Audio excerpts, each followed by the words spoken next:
This, sitting right beside me, is the Omega Speedmaster Moonwatch, and this is an honest review.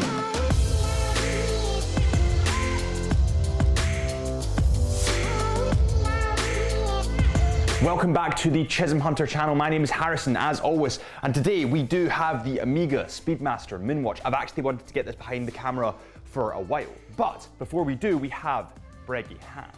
We are giving you the chance to win one of these Breguet hats. We have 5 in stock at the moment. They're extremely high quality, and actually if you look in the back of them, they have an embossed B, the Breguet logo, in the metal. These are really nice caps, so all you need to do is comment below with your favorite Breguet model and subscribe to the channel. Anyways, let's get back to the video. This is the Omega Speedmaster, but it's more commonly known as the Moonwatch. Now, why is it more commonly known as the Moonwatch? Well, it was the first watch on the moon. It accompanied Buzz Aldrin, and it also has been part of all 6 moon missions when they fly to the moon. This, of course, is a great achievement and rocketed Omega into fame. And then they were obviously part of James Bond, but we'll save that for another video. What watchmakers and watch lovers like to do is get as close a replica to the original as possible. And when they're doing this, they pick Hesaslite because that is the glass that was used on the moon missions and also the NATO strap. So this is quite similar to the original. Anyways, sorry for the rambling. It's hard to not talk about the history when it's got so much of it. Let's dive straight into the specs. Let's begin with the Hesaslite because we've touched on it already. So what is Hesaslite? Hesaslite is more commonly known as plexiglass, and it's a little bit softer than sapphire crystal and it doesn't shatter. But the question is, why did the astronauts use Hesaslite instead of sapphire crystal? Now, when you think about it from an astronaut's perspective, they can't have something shattering into 1,000 pieces and piercing a hole in the suit. So Hesaslite was the natural alternative as it's softer and won't shatter. It might pick up surface scratches, but it won't shatter. The face comes in at 42 millimeters in diameter, which is pretty perfect for my wrists. I would maybe say 41 was the perfect measurement for my wrists. I have 6.5 inch wrists, so they're a little bit smaller, but this wears brilliantly. And I have to say, Drew and I were discussing this beforehand,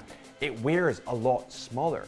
And I think it might be because of that black face and black bezel that camouflage the size that little bit more, but it does wear smaller than 42. And next up, we have the lug to lug and the thickness. And I have to say, it's been a while since we've just done a review and used the digital calipers.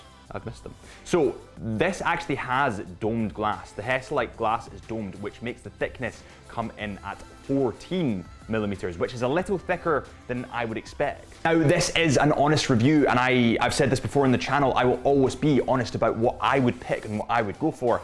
Personally, I'm not a fan of the domed glass, and it's purely because of my lifestyle. When I'm out and about in the hills, I'm more likely to get that scratched. But I suppose it's down to your personal preference whether you want the older iterations that reflect the original or you want the new iterations with sapphire crystal, which is obviously more durable. I love the style of this, but I would just go for the sapphire crystal glass. The lug to lug comes in at 47 millimeters, maybe just under 47 millimeters. And I'm not gonna lie, guys, I love the design of this watch. It almost seems to curve round your wrists. The lugs on it actually remind me a little bit of my Omega Seamaster, what I've got on at the moment. They taper off quite quickly, and their combination of brushed and polished steel. Omega really get this right, I have to say. The next stat to do is, of course, the weight. So we've got our measurements here. Let's get this on the scales and see what it comes back as. We're also going to compare this to my Omega Seamaster at the moment. I think that's important to give you a comparison. The watches themselves aren't comparable, but it will give you a comparison if you've tried this on before. And on that note, it's actually a very good point. Would you like to see a versus video with the Speedmaster and the Seamaster? Let me know in the comments. This watch comes in at 75 grams, whereas the Omega Seamaster, my personal favorite, you guys will know that, comes in at 84, actually 88, it's just jumped up a little bit. But then you need to remember the water resistance difference.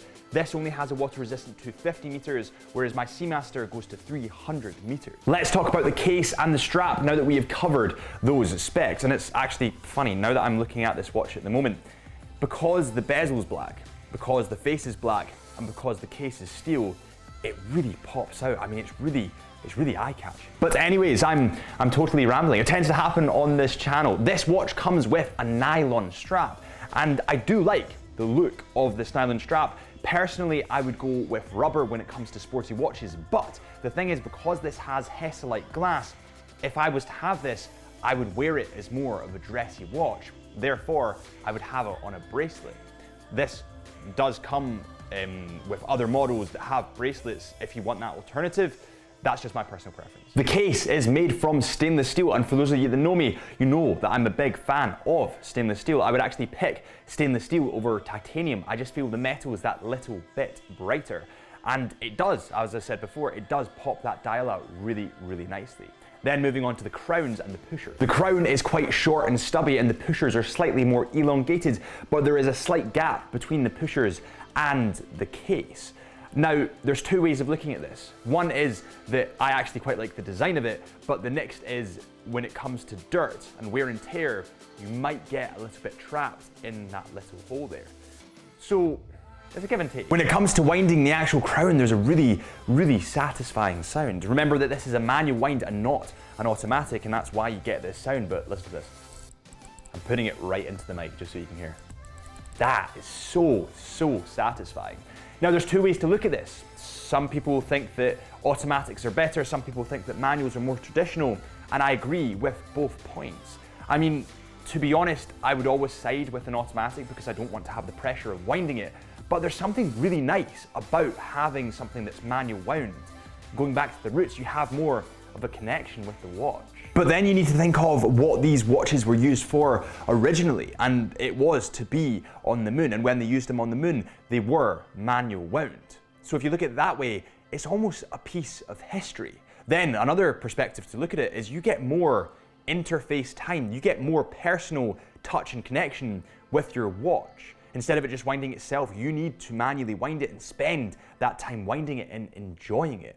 So actually, with a more dressy watch, as I would consider this to be, I quite like it. Before we go any further, we are doing a wrist check. Please stop and put in the comments what is on your wrist today. On my wrist is the iconic Omega Seamaster 300 meter with the white dial. It's one of my favorite watches of all time, and actually at the moment, I'm going to Norway in a couple of days. I'm struggling to pick between the Tudor Blancpain or the Omega Seamaster to bring. I don't know which one would look better in the snow, so if you've got any guidance on that, let me know in the comments. Before we get into the dial and the details on the dial, I'm going to tell a personal story. When I was shopping for my Omega Seamaster 300 meters, I kind of overlooked the Moonwatch. It's not that I didn't like it in any way, I just wanted a diving watch, and the Seamaster was the obvious choice there, and it's treated me very, very well. I love this watch.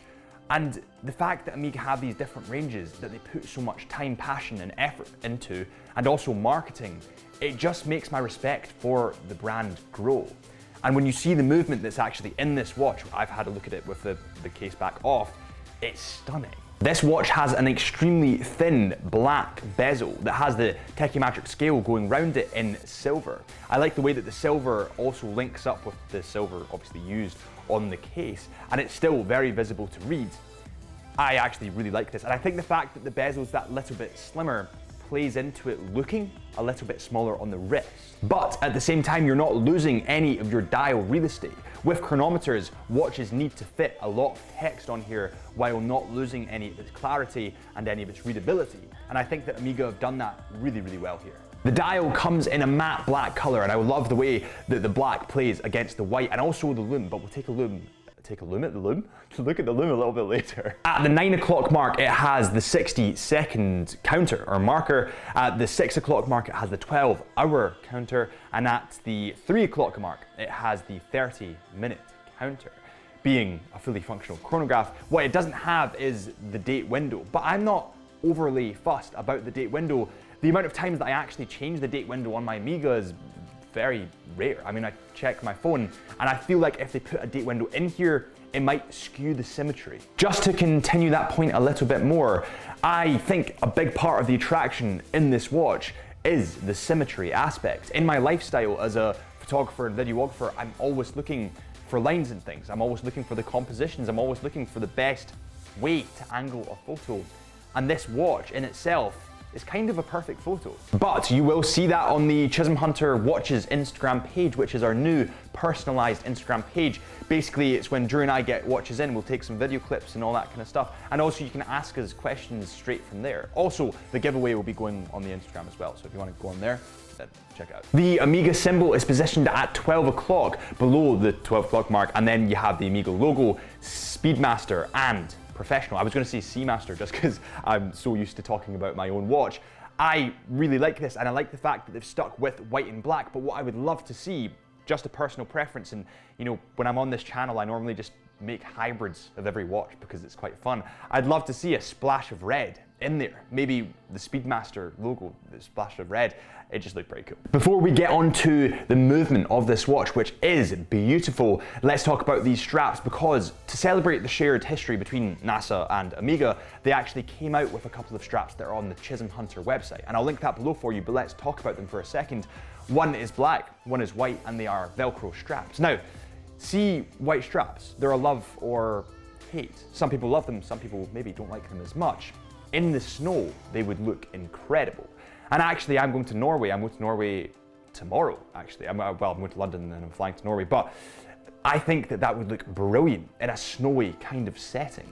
This is just a weird thing, but I think it looked great. This is the lume at the moment, and Amiga's lume is always extremely bright. You can see the 2 dots at the 12 o'clock, which is a really nice touch that I like that they've added that. Without further ado, let's talk about that movement. Now, I have seen this obviously opened up. It has a closed case back, but I've seen it opened up and it's beautiful.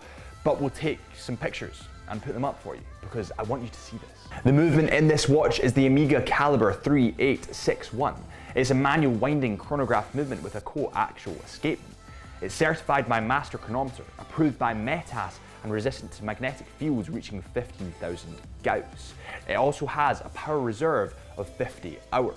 I also totally forgot to mention that the bezel on this is an anodized aluminium bezel. To add to all of this, when these watches were in the running to be worn by the astronauts to the moon, they had to go through a lot of testing. These tests were insane. Now, I'm going to save that for another video because I think it is a video in itself.